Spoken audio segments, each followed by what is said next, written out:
Olá, tudo bem? Sejam bem-vindos a mais uma videoaula de língua portuguesa. Nós já nos conhecemos, eu sou a professora Joyce e nós vamos continuar o estudo do material 5. Lembre-se que nós estamos estudando esse material. Ele fala bastante aí a princípio da relação entre pais e filhos, não é? E depois ele começa a abordar um assunto gramatical que é justamente a coesão e a coerência. Nós estudamos um pouquinho sobre a coerência em outras aulas, que é justamente a relação de sentido que existe no texto. Depois nós falamos sobre a coesão, né, que é o que amarra as ideias e que faz com que o texto progrida. Então vamos lá, nós hoje vamos continuar estudando um pouquinho mais sobre coesão, certo? Venham comigo! E aí, então, eu tenho dois tipos de coesão, vocês se lembram? Já falamos isso na aula passada. Nós temos a coesão referencial, tá? Que é justamente aquela que cria relação entre as palavras e expressões dentro do texto. É quando uma palavra se refere a outra palavra que já foi mencionada, ou mesmo que vai ser mencionada depois. Quando uma palavra se refere a outra, faz referência, tá bom? E aí, temos também a coesão sequencial, que é justamente o assunto da aula de hoje. Isso. O que seria essa coesão sequencial? Olha a palavra, sequencial, sequência. Faz, então, com que o texto tenha uma sequência, cria condições para que o texto progrida, certo? Então, ele vai amarrando aí as frases, os parágrafos, as ideias, enquanto a coesão referencial, ela evita principalmente a repetição de palavras. Eu digo várias vezes o mesmo assunto ou sobre a mesma coisa de diferentes formas, usando pronomes, usando sinônimos, palavras que às vezes têm um significado um pouquinho mais amplo, que nós falamos que eram os hiperônimos e assim por diante. E agora nós vamos falar então que mecanismo que eu posso usar, que palavras que eu posso usar, articular as minhas ideias, amarrar, funcionar justamente como aquela linha que nós falamos, lembram-se? Eu usei justamente esse exemplo. Se eu pego uma blusa, a costureira ela vai lá, ela tira as medidas, ela corta parte por parte, ela corta a manga, ela corta a parte da frente, ela corta a parte de trás, mas eu não tenho uma blusa ainda, eu preciso costurar. O texto, texto vem de tecido, quer dizer, um emaranhado de fios ali, que eles estão entrelaçados, que formam um bloco só. Então, no meu texto, as ideias elas têm que ficar também articuladas, também unidas. Para quê? Para que eu tenha um todo. Não posso ter várias frases soltas, certo? Então, vamos lá. Vamos falar um pouquinho, então, dessa coesão sequencial. Bom, a coesão sequencial, ela é muito, muito, muito importante quando nós vamos escrever um texto, também quando nós vamos ler, ela nos ajuda a interpretar melhor, mas é fundamental quando nós vamos escrever esse texto, certo? Ela é responsável por criar, então, as condições para que o meu texto progrida, certo? Para que o meu texto, para que eu continue falando, adicione novas ideias naquele texto, adicione outros parágrafos. O que eu tenho aí, que mecanismos, que classes de palavras que podem ser usadas para contribuir para essa coesão sequencial? Então, podem ser advérbios, nós já falamos um pouquinho, fizemos uma revisão aí de uma maneira geral sobre as classes de palavras, então podem ser advérbios, podem ser preposições. Lembre-se que as preposições, elas ligam geralmente as palavras e as conjunções que ligam as orações. Então, justamente, elas ligam, Então, essas classes de palavras que ligam, que funcionam como se fosse uma ponte, elas vão ligar justamente as palavras, as frases, os parágrafos. Entenderam a lógica? E elas são fundamentais para que eu tenha aí esse texto, como eu falei para vocês, como um todo, como um bloco só, tá? Bom, e quais seriam então esses elementos articuladores, Então, toda vez, por exemplo, que eu quero tomar uma posição, que eu quero mostrar, o que eu penso sobre um assunto, eu posso usar o quê? Do meu ponto de vista, na minha opinião. Pensamos que, pessoalmente eu acho, Então, olha, são formas de iniciar aí uma frase que mostra qual é o seu posicionamento, qual é o seu ponto de vista sobre alguma coisa, certo?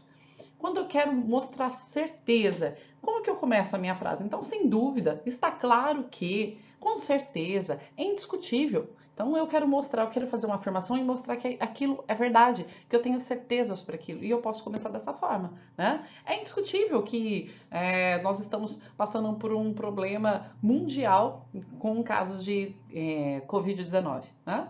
Então, é indiscutível. Eu fiz uma afirmação que é indiscutível, né? Ninguém vai discutir aí, certo? Então, quando eu quero ter um valor de argumentação e mostrar que eu tenho certeza daquilo que eu estou falando, eu posso usar essas expressões. Ou para indicar probabilidade, certo? Então, quando eu não posso afirmar categoricamente, quando eu não posso falar que é certeza, mas que é quase uma certeza, então provavelmente, né? Me parece que, ao que tudo indica, é possível que eu posso afirmar 100%? Não. Então eu posso usar essas expressões, né? É possível que quando assim consigamos vacinar toda a população, não precisemos usar mais máscaras. Então, é certeza disso? Não. Mas é possível que, é uma possibilidade, é algo, né? Eu fiz uma afirmação que eu não podia, né, dizer assim, por exemplo, quando vacinarmos toda a população, não precisaremos usar mais máscaras. Então, eu tenho certeza sobre isso? Não. Então, eu vou usar uma expressão que mostra que isso é provável, mas não é certeza. Entenderam? Eu vou usar, não importa o assunto que eu estiver falando, mas eu vou usar esses elementos para colocar aí as minhas ideias no papel, tá? E articular essas ideias. Então, por exemplo, quando eu tenho aí uma relação de causa e consequência, eu vou usar o porquê, né? O pois. Então, eu vou fazer uma explicação, né? Com o porquê, o pois, o então, né? Estávamos num período de lockdown, então todos deveriam ficar em casa, né? Então, é uma relação de causa e consequência, certo? O logo, que aqui é uma questão de conclusão, ou então o logo, eles mostram bastante essa conclusão, o portanto, consequentemente também. Então, eles vão trazer essa ideia aí, mostrar que uma coisa é consequência de outra, tudo bem? Mais outros casos de elementos articuladores. Então, olha, acrescentar argumentos. Então, eu já falei de uma coisa, quero falar de outra. Como que eu vou iniciar para colocar o meu segundo argumento no texto, para defender a minha ideia? Eu posso começar com além disso, né? Também, da mesma forma, né? Vale lembrar, né? O e também, que ele funciona. O e é como se fosse o maisinho lá da calculadora, né? Eu cheguei e sentei. Então, esse e ele é como se eu estivesse adicionando coisas que foram feitas, certo? Indicar uma restrição, né? Como assim indicar uma restrição?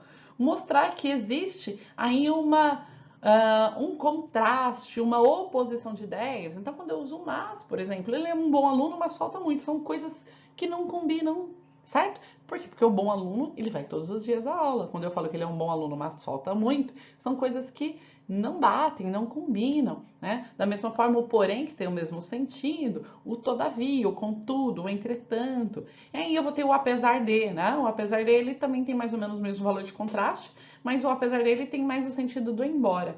Então, apesar de estarmos, né, num período de pandemia, muitas pessoas ainda não usam máscara, certo? Então, eu coloquei aí um argumento, né? Mas que infelizmente ele não, embora ele fosse o mais importante, né? Estamos numa pandemia, todos deveriam usar máscara, mas infelizmente isso não acontece. Então, eu mostro duas coisas que são opostas, que são contrárias, certinho?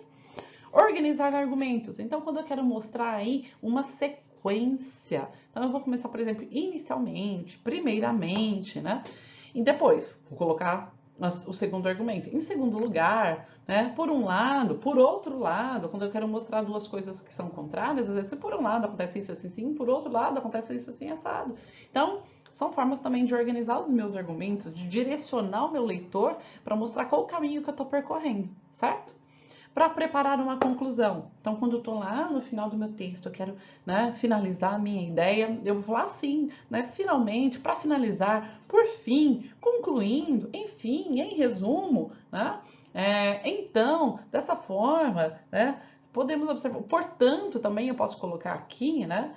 Então, são todos elementos aí que eu posso usar para colocar a minha conclusão sobre aquilo que eu estou dizendo.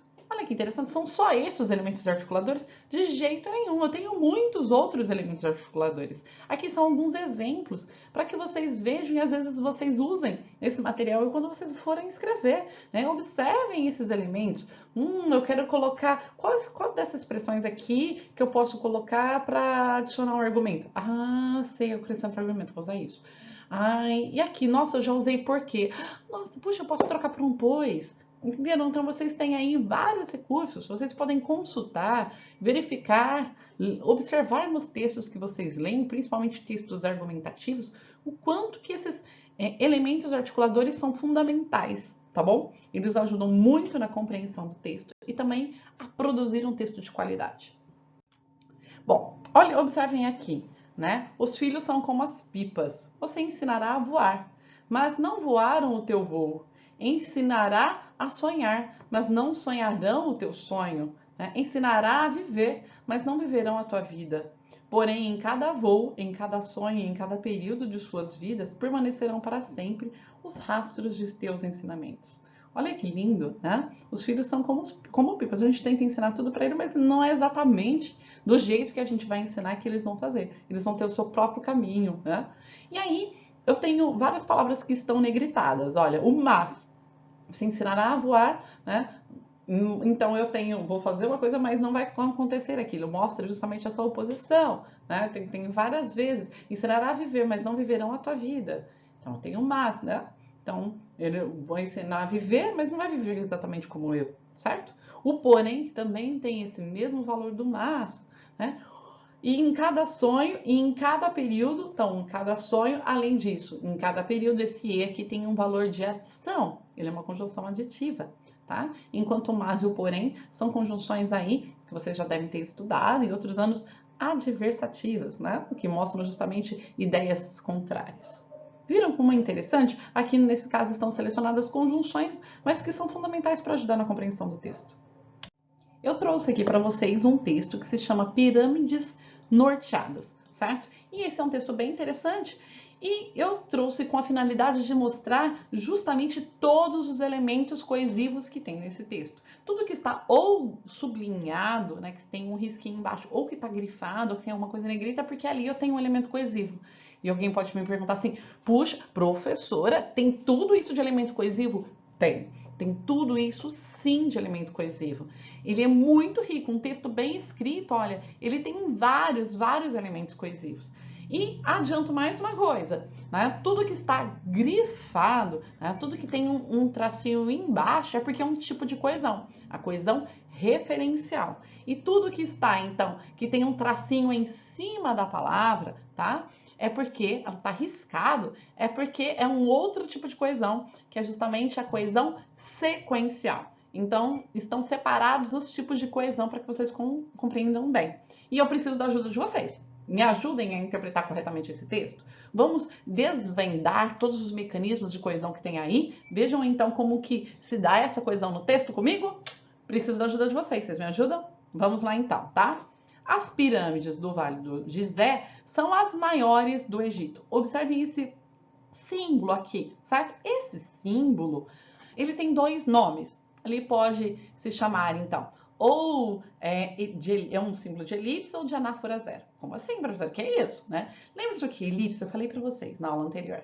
A elipse é quando eu apago uma palavra. Toda vez que eu escondo, eu apago propositalmente uma palavra, é uma elipse. Então, quer dizer que uma palavra que ela foi apagada. Por que ela foi apagada? Para que, né?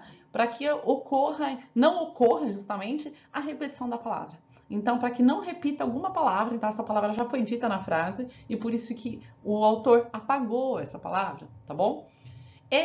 Esse tipo de recurso também é chamado de anáfora zero, ou seja, não usou nenhuma palavra, mas que se refere, né? Anáfora é quando eu uso, por exemplo, principalmente pronomes, mas ele se refere a uma palavra que eu já disse na frase. Então, quando eu tenho que voltar na frase para encontrar qual que é o referente, coesão referencial, tá? Então, vamos lá. Então, ó, são as maiores do Egito. São as maiores o quê? São as maiores pirâmides. Então, aqui, para não repetir a palavra pirâmides, ele simplesmente apagou, tá? Essas construções enormes é uma expressão que está substituindo uma palavra. Em vez de falar o quê? O que são as construções enormes? São justamente as pirâmides. Olha, mais um recurso para não falar pirâmides, essas construções enormes, tá? Então, novamente, ele faz referência a pirâmides que foi dito na frase anterior, tá? Eram túmulos de faraós. E eram tão grandes, o que eram? Né? Qual é o sujeito desse eram aqui, né? O que eram tão grandes? As pirâmides. Então aqui, novamente uma elipse, né? Novamente um apagamento. Eu tenho aqui aquilo que nós já estudamos em outros anos, né? Um sujeito oculto, um sujeito elíptico, certo? O porquê? Porque ele foi apagado, tá bom? Eram tão grandes porque, aqui é um primeiro outro tipo de coesão sequencial. Esse porquê é uma conjunção que ela vai dar uma explicação, certo? Então, eram tão grandes, uma relação de causa e consequência. Ela vai explicar por que eles, quem é o eles? É um pronome que se refere a outra palavra. Eles precisavam levar todas as suas coisas. Eles, quem eram eles? São as pirâmides? Não, pirâmides é uma palavra feminina, né? São os faraós. Então, qual que é o referente de eles? Faraós, certo? Então, eles precisavam levar todas as suas coisas para o céu. As coisas de quem? Dos faraós. Então, suas é aquilo que pertencia aos faraós. Novamente, isso se refere aos faraós, certo? Então, eles acreditavam que as coisas materiais, né, a riqueza deles, eles levavam junto. Então, eles precisavam de pirâmides muito grandes, tá? Também por motivos religiosos, olha lá o também, adicionando uma informação, né? Dando sequência aí para o texto. Também por motivos religiosos, ou seja, é o único motivo? Não, é mais um motivo, um outro motivo, certo? Os egípcios construíam as pirâmides aqui. Como já está longe, ele disse pirâmides lá, várias linhas para trás, então aqui ele disse as pirâmides, realmente ele reiterou, ele disse com as mesmas palavras, as pirâmides, certo? Então, é proibido repetir uma palavra no texto? Claro que não. Você vai precisar escrever, né?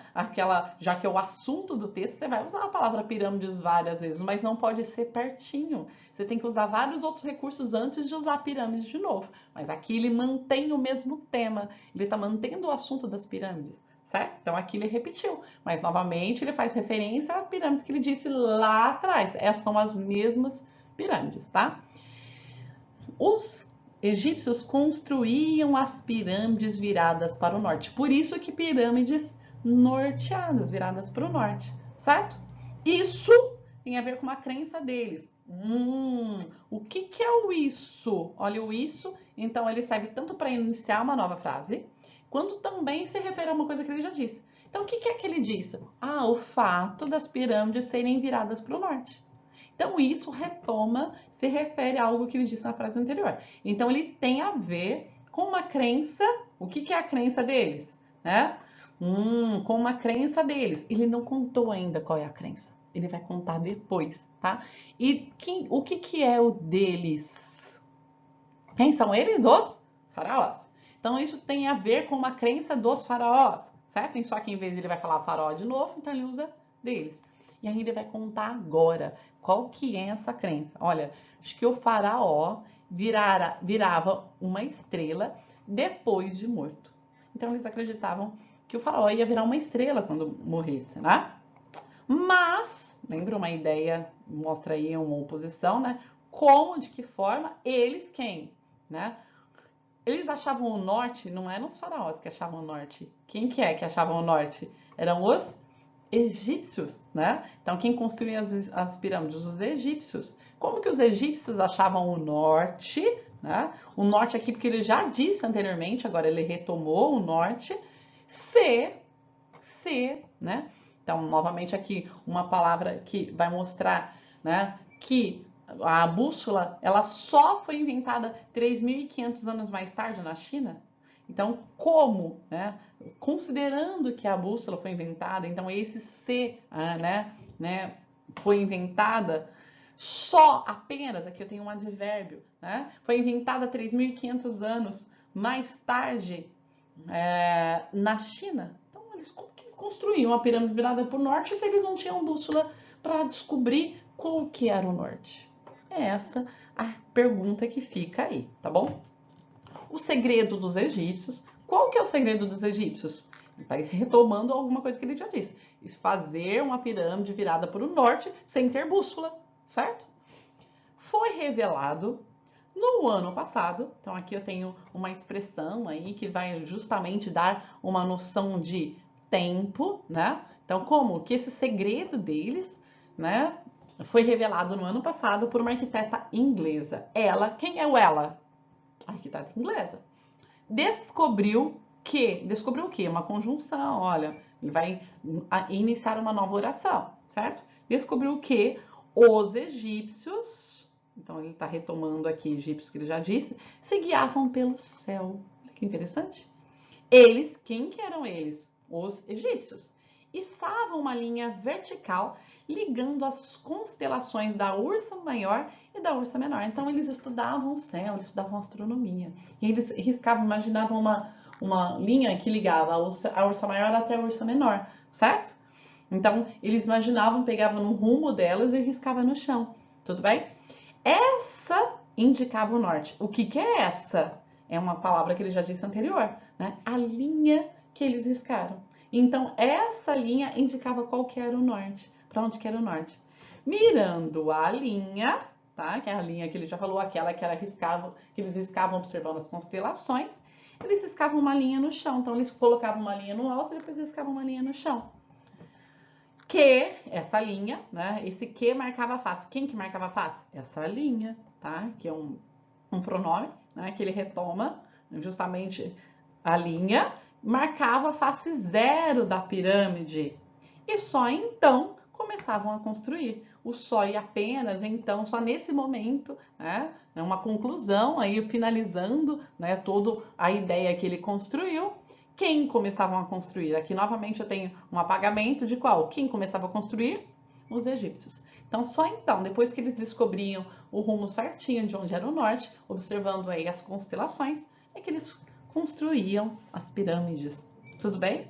Viram que interessante o tanto de recursos, seja, né, repetindo algumas palavras, mas de uma forma longe, apagando essas palavras, trocando por sinônimos, usando pronomes, né, usando conjunções para dar sequência, usando expressões que localizam essas informações no tempo, no espaço, certo? Tudo isso contribui para essa riqueza de informações e para que tudo seja muito bem amarrado, para que tudo seja muito bem construído, certo? É claro que nós fomos lendo e parando, mas se vocês pararem um pouquinho e lerem agora na sequência, vocês verificarão como que esse texto está super bem escrito, né? E se eu consigo justamente achar quais são os referentes e interpretar, por exemplo, qual o valor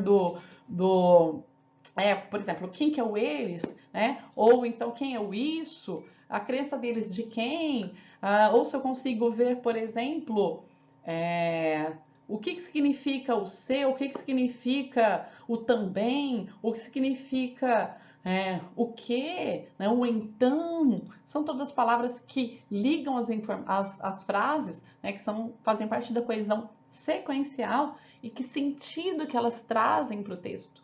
É isso o mais importante. Então, na hora tanto de produzir um texto, como também de interpretar, eu tenho que ficar fazendo, então, essas relações, verificando o que essa palavra está se referindo a qual outra. Senão, eu não consigo entender. E isso também vai se dar na hora de escrever, tá? E também essa conjunção tem que sentido. Essa palavra aqui, né, esse elemento articulador, ele vai contribuir para dar qual sentido para o meu texto, certo? Porque muitas vezes os alunos usam uma palavra, mas eles usam com sentido errado, certo? Sem que aquela palavra, aquela conjunção, por exemplo, tenha com outro sentido que não é o que ele pretendia. E aí fica um problema de sentido, que é justamente um problema de coerência. Então a coesão e a coerência, elas vão andar sempre juntas, sempre uma contribuindo com a outra para que aquele texto seja muito bem escrito, tá bom? Gostaram? Vamos lá para a atividade da página 8, então. Com essa atividade da página 8, vocês vão poder colocar em prática todos esses conceitos de coesão referencial e coesão sequencial. É muito fácil, é mole, tá? Então, basta só escrever se se trata de uma coesão referencial ou sequencial, o que nós já vimos nas aulas anteriores, certinho? Então, leia os textos e perceba que os termos destacados apresentam elementos de coesão. Trata-se de coesão referencial ou sequencial? Então, você tem que escrever embaixo, né, se o trecho 1 é coesão sequencial ou referencial, que está grifado, né, que está em negrito, e no 2, se o texto é coesão referencial ou sequencial, tá bom? Então, ó, Jonathan tinha 18 anos e morava em São Paulo. Contraiu a dengue em uma viagem que fez ao Rio de Janeiro. Ele não estava se sentindo bem, foi ao hospital e constatou-se que era uma gripe. Um mês depois, o rapaz ainda se sentia mal. Falta de interesse governamental na saúde, né? Foi aqui disponível no trecho, no site que está marcado embaixo, então foi retirado desse site. E esse Jonathan, então ele começa, depois ele fala, tem grifado aí ele e o rapaz, tá? Então esse aqui foi empregado que tipo de coesão? Anota aí, que nós vamos corrigir na próxima aula, certo? Segundo trecho. Viver em família nos traz muitos desafios, portanto é necessário que haja colaboração de todos. Devemos ajudar nossos pais, pois, sem dúvida, a cooperação é um valor fundamental para a convivência familiar. Vale lembrar que se cada um fizer a sua parte, a harmonia transforma as dificuldades em solidariedade. É um trecho, então, da Débora, que é a nossa coordenadora, certo? Ela ajudou aí na construção de vários dos textos que nós estamos estudando nesses materiais, textos lindíssimos, por sinal. E, olha que interessante, né? Nós temos aqui vários elementos coesivos. Então, eu tenho o portanto, o pois, o vale lembrar que, o se, né? São todos elementos coesivos. Que tipo de coesão que eu tenho aqui? Coesão referencial ou coesão sequencial? Certinho? Anotem, escrevam e na próxima aula nós já faremos essa coesão, essa correção, tá bom? Espero que vocês tenham gostado da aula, que vocês tenham compreendido e mais do que isso, que vocês coloquem em prática no dia a dia de vocês. Um beijo e a gente se vê na próxima aula então. Tchau, tchau. Até mais.